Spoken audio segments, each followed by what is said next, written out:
So I want to start with a little note that is kind of detached, but not really, from Genesis. Of something I want to share, something I've noticed at Claybog Church. I'm really proud of you guys. Like, legit. Here's why. Because I'm watching people, like, grow in their relationship with Jesus, like, at home. You know what I'm saying? Like, we're talking about worship, connect, and serve a lot. We're trying to do that because we're trying to instill that as something that happens to you individually. Like, I'm going to worship in my personal life, as in I'm going to focus my life on the life giver, right? And as a result of that, I want to connect. I want to be willing to step into those messy places where God is at work. And that's kind of annoying. That's kind of a dangerous place to go. But I'm going to do it because I'm connecting to God and I'm learning his heart. And then because of that, because I want to connect with people, and even if it's messy, like, I want to serve people. And I'm watching that happen more and more and more. I love, like, the amount of prayer requests that are being shot all around, like, in our connect groups, or just, like, hearing people talk about praying for one another. That's a huge thing. Like, when a church begins to pray for each other, that's, like, when you see just such health happen. That's when you see, like, real connection happen.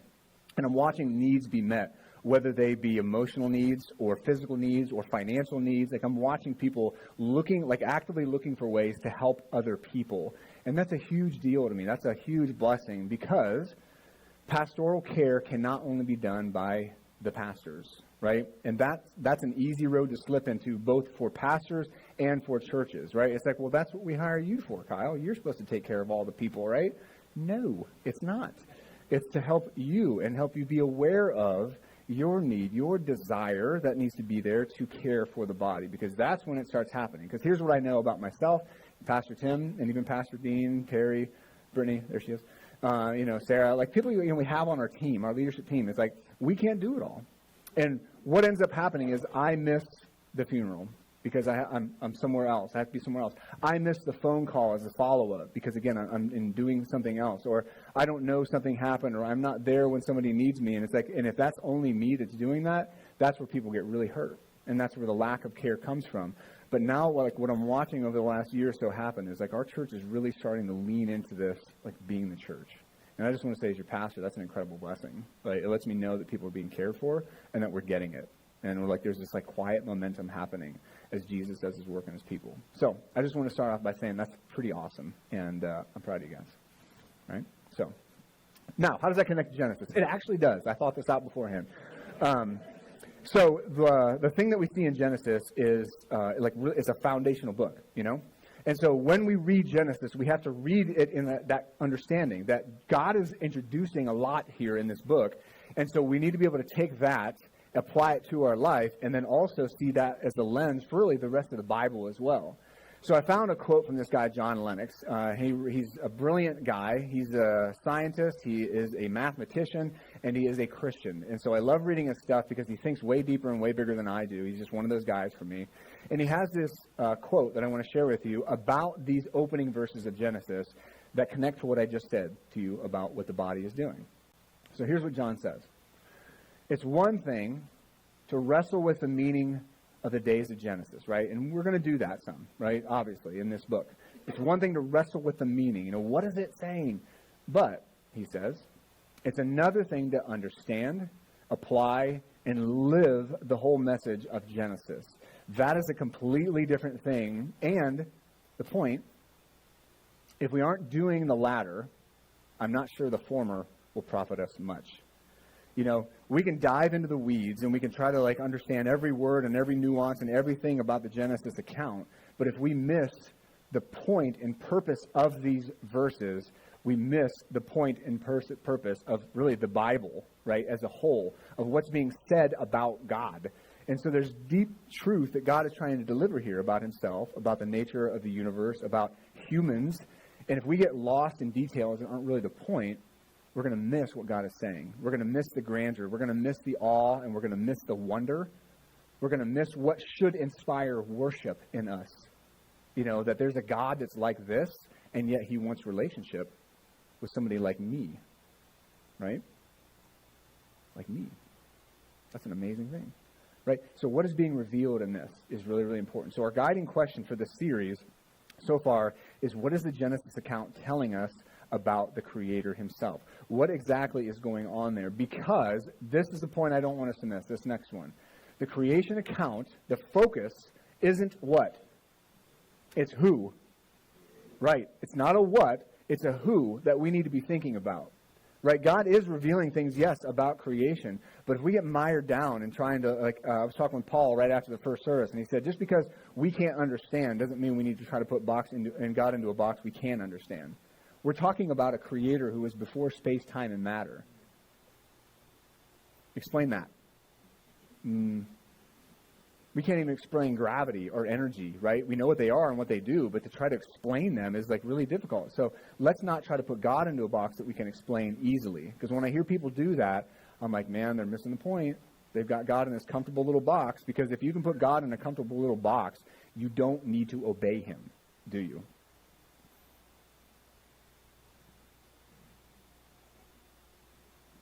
Yeah, let's let that be awkward. Yeah. Let's let that be real awkward. So the focus of creation account isn't creation. And if we can put God in this tidy little box that I understand, man, he loses his power. He loses his grandeur, the awe, and the worship that goes with it. So with these creation days, there's a question that Genesis is really trying to answer. Is this a plausible answer to our beginnings? Genesis is going to put forth an answer for how we got here. So the thing that we can wrestle with, even as skeptics, is this a plausible answer to our beginnings? And as we approach this stuff, I'm doing Genesis in a way that may frustrate some people because I'm not trying to teach through every single detail of every verse and every word in every verse. I'm trying to help us approach Genesis in a way that we can understand the grandeur of God and the message of what's being said. So I'm not going to parse out every Hebrew word. That's cool. And I'll do some of that stuff on my midweek videos. So if you're interested in that stuff, check in on the podcast, check in online. We'll be doing a little bit more of that. But generally for all of us, it's like, man, let's really grasp what God is saying in this. Because I bet if we do, it's going to change how we approach God. I bet. Because again, the focus is the creator. So as we do this together, I'm going to be teaching about Genesis, how to think through Genesis, not just what it says on the individual days and on the individual stories. Because what we do with the characters we meet and the stories we hear and the creation days, we take creation days and we just try to put them in this like a limited time box or an infinite time box. And then we want to die and we think that's the purpose. And then we take the stories, the characters, the themes that we have in Genesis, and we keep them as little fairy tales from our childhood. And none of that is going to impact the way that you live. Because it's just simple, right? That's not going to matter when your life falls apart, right? If it's 24 hours or if it was 1 billion years. That's not going to help you when your best friend gets hit by a car or you're dying of cancer. That doesn't matter anymore, right? It doesn't. What we need to know is that there's a creator of the universe, this powerful that we're reading right now. Let that inspire us. And then know that that's the same Jesus Christ that would give his life so we could have a new beginning, a new creation in him. So we could have eternal life. There's really big, deep implications for what we're talking about this morning. So let's not minimize our Creator. And as we go, let's do this with humility. I want to stay as humble as possible, myself, us, and I want to stay curious about what is being said in these verses, okay? So if we want to die over a position, let's at least be humble about it and let's stay curious about it. If you can follow this advice in life, you're going to be a lot happier person as well. Side note, right? So some things to think about, some major themes. Again, because I'm teaching about Genesis. We're not just jumping right into the verse every week. Let's think through Genesis. What are some foundational things that God is saying, okay, this is what a biblical framework looks like. This is what a biblical worldview looks like. Because this is important if you're a Christian to think through. And if you're not, if you're curious, if you're just kind of checking Jesus out or God out, like what is a biblical worldview? How do we think through the lens of what God has given us? So first, the very first verse of the Bible is what? In the beginning, God. Now, the Hebrew word behind that is Elohim. Elohim is an interesting word because it's not Yahweh. Why would God, in the very first verses of the Bible, say, in the beginning, Elohim, instead of in the beginning, Yahweh? There's a reason. There's a purpose. There's a point. So I have a video I found through the Bible Project. I love using their little videos because they're quick, they're creative, and they get to the point in an artistic way, but also in a direct way. So I want to introduce us to this word God, this word Elohim, that we're going to see over and over and over and over again as we hit. We're going to just quickly hit the days today, but you're going to hear it. And then Elohim said, and then Elohim said, and then Elohim said. So check this out. When most people think about the story of the Bible, they think of a story about God and humans.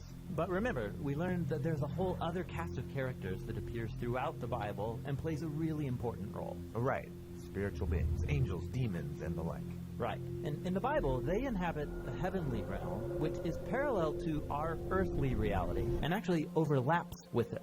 Now, all of these spiritual beings have their own unique characteristics. But here's what's fascinating. The biblical authors have one word that can refer to all the inhabitants of the spiritual realm. In Old Testament Hebrew, the word is Elohim, and in New Testament Greek, it's theos. But here's the thing. This word gets translated in lots of different ways depending on which being is referred to. Angels, gods with a lowercase g, or even God with a capital G. Wait, so one word can refer to any of these beings? Yeah. It's because Elohim is a category title. It can designate any spiritual being that belongs to the heavenly realm. Okay, a title, not a name. Like the word mom. Yeah, right. The word mom can refer to lots of really different kinds of people, but they all share in common the same role in a family. And then let's say a group of brothers and sisters are talking, and one says, hey, it's Mom's birthday. They're using the title like it's a name. But it would be clear that they're referring not to any mom, but their mom. Yes, and the same goes for the biblical authors. They called their God Yahweh, which is the name revealed to Moses. But they also sometimes refer to him with the category title Elohim, using it like a name, because they all know who they're referring to. Okay, but don't the biblical authors think that Yahweh's in a class of his own, not like any other? They do, which is why they say things like Yahweh is the Elohim of Elohim. That is, the chief Elohim among all the others. Or they'll say, there's no Elohim beside Yahweh, meaning no other spiritual being compares to him, because only he is the ruler and creator of all things. Okay, I'm following, but I thought the Bible taught monotheism, which means there's just one God. Well, the biblical authors are claiming that among all of the spiritual beings out there, only one is the source and creator of all things, including the Elohim. That's biblical monotheism, that one Elohim, Yahweh, is above all other Elohim, that is, the other spiritual beings. There you go, Elohim. So God is saying something about himself by using this title, Elohim. And so it's important for us, again, what is Genesis saying about the Creator? There's things being revealed to us that are important to absorb. And so some other biblical worldview things. First, after that, would be that God exists, right? I mean, that's in the beginning, God. In the beginning, Elohim. So he's saying something about himself. Theism, God does exist. Atheism, he doesn't, right? Theism, biblical worldview, everything begins with God. Atheism, everything begins with the universe. So a biblical framework, understanding that God exists. And not only does he exist, but he's the eternal creator, right? Again, wrapping your mind around he existed before time, space, energy, matter, everything, and then he spoke it all into existence. Like that's the space that we're stepping into.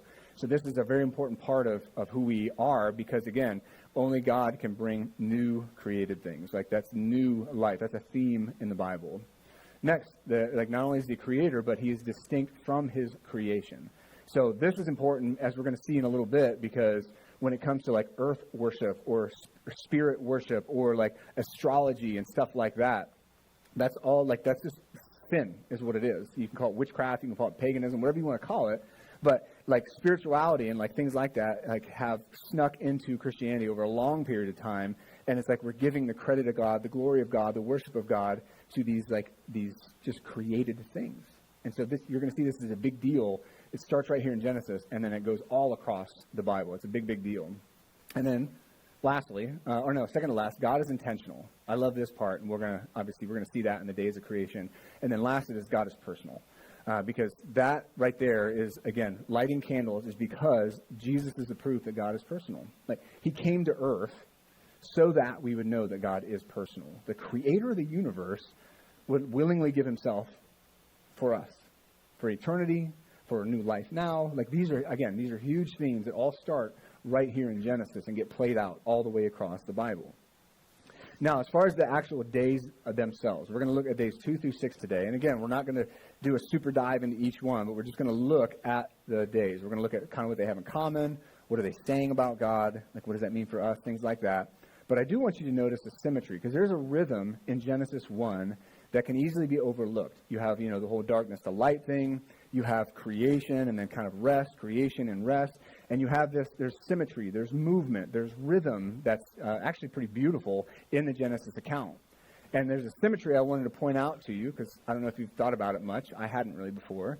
But on day 1, you have the light of God being revealed. And then day 4, you have the lights the luminaries, which we'll look at today, being placed, being made and then placed, it says. And then on day 2, you have the sky and the sea. And then again, rhythm. Day 5, you have birds filling the sky and the sea creatures filling the sea. Similarly, on day 3, you have land and vegetation. And then day 6, you have the things that need land and vegetation, animals and humans. So there's a symmetry. There's an intention of how God is doing this rhythm of creation. And then day 7, of course, is the Sabbath day rest. And we'll look at that in a few weeks as well, just what God wants for us out of that Sabbath day rest. Another important idea, just to further dive into the Yom thing and the evening and morning thing, because I said it last week. People have said to me before, every time Yom's used in the Old Testament, it's always 24 hours. It's not. The very first time it's used in Genesis 1:5, it's only about light, and that's not even daylight. It's just the light of God is named. And so this idea that we need to get hung up on time is not necessary. Evening and morning, also about completion. And we get this from Psalm 90 as an example I want to give you. And if you've ever been in a funeral that Dean and I have done, and probably a lot of other pastors as well, you're going to hear Psalm 90 read, because it's the idea about the course of life is talked about in Psalm 90. And that's why it's really valuable. And Psalm 90 also is written by Moses, same dude that wrote Genesis. So same cultural context, same way of thinking. And evening and morning is not, and Yom even, are not just about time. There's an idea sometimes it's covered. For example, Psalm 90. For in your sight, God, 1,000 years are like yesterday. So sometimes it gets translated as yesterday, but the Hebrew word is Yom, that passes by, like a few hours of the night. So there's a contrast between verse 4 and 5. For 4, God is just like this eternal outside of time. Like time does not matter to him. He's not bound by it. However, verse 5, you end their lives, and they sleep. They're like grass that grows in the morning. It's about the brevity of life, right? And then verse 6, again, this evening and morning idea. In the morning it sprouts and grows. By evening it withers and dries up. So again, that phrase really is trying to communicate something being completed. Something has run its course. And so at the end of every day, God is saying that my creative work for that day has ended. I've done what I wanted to do that day, and then it moves on. The rhythm of completion. So, to look at days 2 through 6, there's something I would love you to look at. Then God said, and it was so. Every day, then Elohim said, and it was so. Again, what is that communicating about God? Awe, wonder, inspiration, right? It's like, man, there's a God that can do these kinds of things. Genesis putting forward the answer to our beginnings, right, in this way. So let's jump into day 2, the heavens. So then God said, let there be an expanse. And rakia is the Hebrew word there. And I'm going to dive into that midweek because that is an interesting word. But also, though, that's where the birds are going to be. That's where the stars are going to be, and the sun. Like, all that is going to be in the expanse. So let there be an expanse between the waters, separating water from water. So God made the expanse, separated the water, and under the expanse from the water, from the expanse above. And it was so. So God's creating an atmosphere. He's creating sky, he's separating water, and he called the expanse sky. And that's the same word, shamayim. That's from Genesis 1:1. God created the heavens and the earth. The heavens is shamayim. And I'll get a little bit more into that midweek as well. Just the interesting connections between those two words. Evening came, then morning, the second day. So, cultural note. Who's God speaking to 3,500 years ago? It's kind of the same today. Is that water represents chaos. Water brings fear for people, and water also represents separation. So God is speaking into a culture that sees this in like water in almost a mythical way, and God's saying, no, I've created that. I know how terrifying and big it seems, but I'm going to bring order out of the chaos. Like, I'm in that. There's no reason to be fearful, and that's why when you see Jesus out on the water, right, and his guys are all terrified, and they're all scared, and Jesus speaks directly into that, because he's the one that can calm the waves. Why? Because he's the creator of those waves. Genesis, New Testament, right? The connections.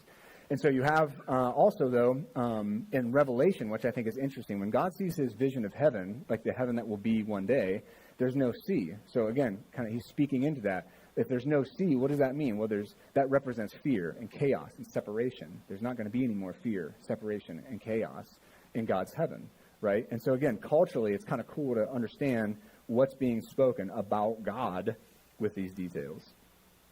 Then next, we've got land and vegetation. Here we go again. Then God said, then Elohim said, let the water under the sky be gathered into one place, and let the dry land appear, and it was so. So God called the dry land earth, and the gathering of the water he called the seas, and God saw that it was good. Then God said, let the earth produce vegetation, seed-bearing plants, fruit trees on the earth, bearing fruit, with seed in it according to their kinds. There's intention. There's order. And it was so. So, for those that have heard, Mother Earth, Mother Nature, things like that, like those are really things, though, that we need to take seriously. Because God is saying, look, there's no special spiritual power. There's nothing supernatural about the earth. It's just something I created. Like, don't give what God has done to his creation. Romans 1 said that was a big mistake that they were making. Instead of worshiping the Creator, they were instead worshiping creation. So if you're looking to the earth for spiritual answers and guidance, that's called sin. It's called idolatry, and you need to call that out, and you need to be real about that. And some people are like, oh, come on, it's not that big of a deal. And and the next day we're going to talk about astrology and the issue with that. I want you to stand before God and say, Lord, I love you, but I'm just worshiping this stuff a little bit. And see how God feels about that. Lord, just a little bit of worship. I'm just going to take a little bit of your deity, your little bit of your power. I'll give it to the things that you've created, and I want to look to them for my answers in life. And see how God feels about that. Oh, that's a great point. I never thought about that. Yeah, go ahead. God's not going to do that. And so we need to take these things seriously, because all the earth is something that God created for a purpose. And that's the crescendo of this story, is what is that purpose? Because Colossians 1:17 would say this about Jesus. He is before all things, again, because he's God, echoes of Genesis, and by him all things hold together. That's a biblical worldview. We give Jesus the credit. We give God the credit because the credit is his. So the earth produced. It listened. It did what it was supposed to. It produced vegetation, seed-bearing plants according to their kinds, the order, the intention. And trees bearing fruit with seed in it according to their kinds. And God saw that it was good. Evening came, and then morning, the third day. Things are starting to come together. They're doing what they were supposed to do. And that's why God says it is good, because they're doing what they're intended to do. But the plants are still missing something. They're missing the sun, right? As far as the natural order going forward, now we get their introduction and what they're for. So on day 4, we get the luminaries. Then Elohim said, let there be lights in the expanse of the sky to separate the day from the night. Why? Because before this, nothing was separating the day from the night as far as stars go, as far as the sun go.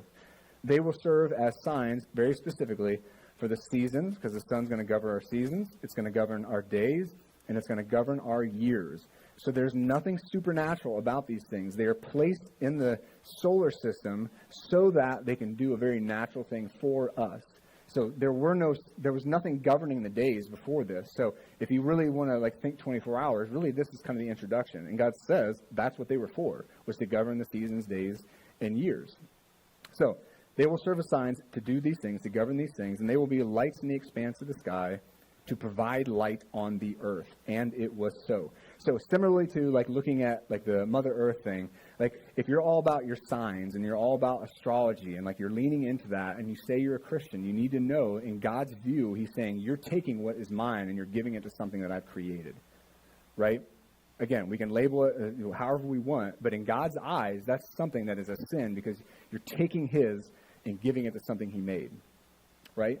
Think about how that feels at work. So you do something and you're like, man, that was amazing. And your boss comes along and he's like, hey, good job, Chuck. And, it's like, no, you mean Kyle. And that's what you meant to say. No, Chuck, he did this is great. I just want to give him credit for this. And you're like, no, but I did it. No, I know, but I think we should all thank Chuck. Yeah, let that happen to you, and then maybe you'll understand, right? So it's don't do that to God. That's a big deal to him. And then notice the made and the placed here in verse 16. So God made the 2 great lights, and notice he calls them 2 great lights. The greater light, not the sun, to rule over the day, and the lesser light, not the moon, to rule over the night, as well as the stars. Right? He's taken any mythology out of them, because he's speaking to a culture that very much worships these things. They're not even the sun and the moon. It's just the greater light and the lesser light. And God placed them in the expanse of the sky to provide light on the earth. That's what it's for. It doesn't have any supernatural power. It has natural power. To rule the day and the night and to separate light from darkness.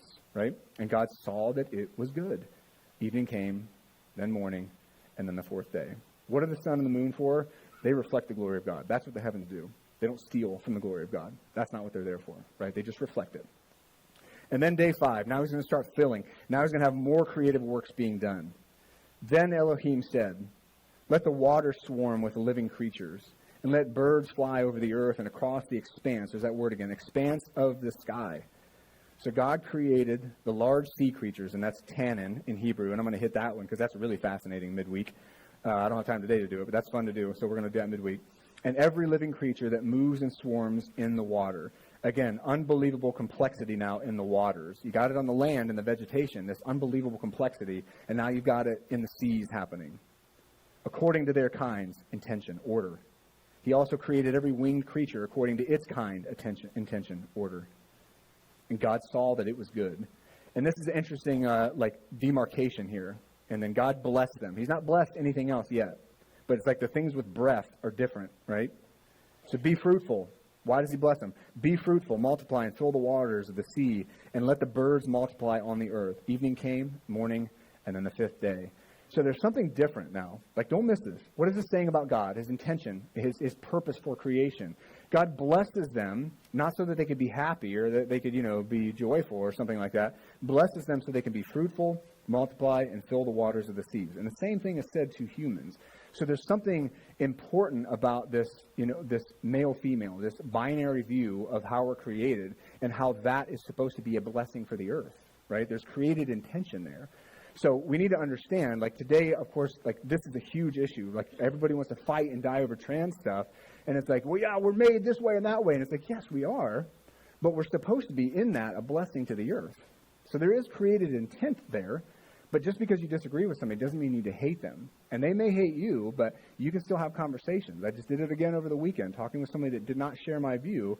And I said, but I do believe there's goodness, there's purpose, there's intent in the male-femaleness of creatures, of mammals, and then of humans. But that doesn't mean I hate people that don't agree with me. I just do believe that God did this on purpose. And there's goodness in that, and there's intent in that. And so we do get, again, these biblical worldviews, these biblical framework for this kind of stuff there. But God bless them. There's something unique about those with breath. It's interesting. And then lastly, the animals. Day 6a, right? So he gets a little bit more. He's got the waters covered. He's got the birds covered. And now he's got the animals he's going to talk about. So then Elohim said, let the earth produce living creatures according to their kinds. Intention. There's order. Livestock, creatures that crawl, and the wildlife of the earth according to their kinds. And it was so. So God made the wildlife of the earth according to their kinds, the livestock according to their kinds, and all the creatures that crawl on the ground according to their kinds. So unbelievable diversity, but order and intention. And God saw that it was good. So he steps back and he's looking at all these things, this unbelievable diversity in his created order, and it's good, it's good, it's good, it's good, it's good, right? It's good. But it's all leading somewhere because there is a climax, there is a crescendo coming. And it doesn't end in animals. There's something much greater, with much more purpose that's coming. It's the point of the whole creative order, right? It's where the direction was going all along. But for that, you're going to have to come back next week because we don't have time today. All right? But it's going to be good, I promise. You should come back. All right? So what do we learn, though? What do we think? Again, to just drive us back to our main point, what is all of this saying? There's a reason that I wanted to just hit them quickly and just think through how to think through, more than just let's tear all this apart, because I do believe God revealed this because he's saying something about himself that he wants us to know. So what is the creation account telling us about the Creator? And then read this with me, this next one. The focus of the creation account isn't creation, it's the Creator. Yes, there's beautiful things about creation that we can learn. Yes, there's all sorts of awesome things to question and speculate and even debate about. However, let's not lose sight of the fact that God is revealing something that really can drive us to worship, that can really change the way that we live, that can really affect your marriage, your kids, your job, the way you handle stress, the way you handle shame, the way you handle sin, the way you handle addiction, right? Like knowing that I belong to this person, this Creator, is amazing. That Creator would do this for me, that he would die so that we could be lighting candles and celebrating new life on earth and new life in eternity, man, that changes everything. If you believe in these words and know that this is the God that's revealing himself, you're not going to put him in little boxes that you can control. You're not going to make so many excuses and give yourself such permission to sin. You're not going to think that you can just disregard what God says and he's okay with it. Oh, he understands how I am. No, he doesn't. He's not just going to be like, I'm okay with your sin, because he created us. He knows what is best for us. And so there's a trust there. There's a leaning in when somebody's a jerk to you and you're like, well, Jesus says to love him and pray for him. He says, stand up for truth and fight for truth, but do it like Jesus. Oh, man, what's that mean? How do I stand for truth and fight for truth and be like Jesus? If you lean into Jesus, and you're going to find out. You know, you're going to know how to fight like Jesus would want you to. We don't just lay down and let sin happen. That's not the thing at all. But leaning into this stuff helps you really understand, like, okay, this is something that I need to know. This stuff, I can't just keep putting God in my back pocket. Like, this is the creator of the universe we're talking about here. And that affects the way we follow him. Amen? So let me close out. Lord, I thank you for what you've revealed in these words, Lord, that you are the Elohim, Lord. You are Yahweh, God, and that means something. And it just amazes me, as Psalm 8 said, that you would do all this, but you would think about us. You would think about this kid from Ohio that just meant nothing to anybody, and yet the creator of the universe had his eyes on him. That's a pretty impressive thing, Lord, so I thank you for that. I just pray these things are going to change us, Lord. Help us to follow you. Help us to continue to be the church, Lord Jesus. I just pray your Spirit's going to continue to move in this church and in this atmosphere, and just let us reach more people, Lord, with the hope of the gospel, with the one that can bring new creation, Lord. And I pray that in your name, Jesus Christ. Amen. God bless you all. Have a great week.